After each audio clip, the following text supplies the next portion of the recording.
Dans un monde où les royaumes fondent comme la glace sous le soleil de la trahison, une seule forteresse n'est jamais tombée.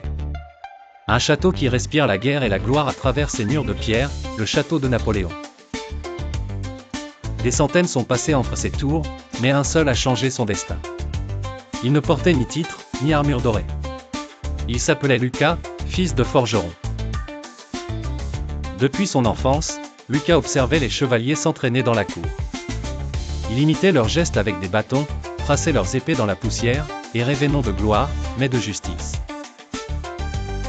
Le château vivait encore sur les échos de ses anciens triomphes, jusqu'au jour où les armées du Nord se levèrent, décidées à le réduire en cendres. Le roi André, assiégé par le doute, convoqua son conseil.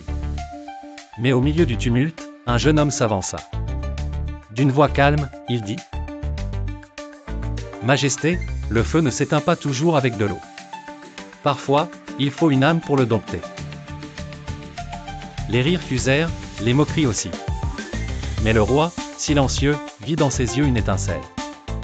Il lui tendit une vieille épée, forgée pour le tout premier chevalier du royaume, et dit : « Prends-la, et montre-moi que la noblesse naît dans le cœur. »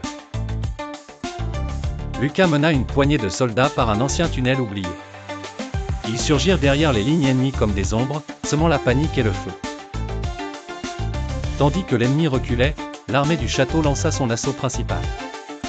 La victoire fut écrasante. Mais Lucas, blessé au combat, s'effondra. Le roi le porta lui-même hors du champ de bataille, murmurant : « Ton nom est désormais gravé dans la pierre, toi, le chevalier sans blason. » Quand Lucas se réveilla, le peuple l'avait déjà nommé l'ombre de Napoléon, celui qui, sans couronne ni lignée, sauva la grandeur.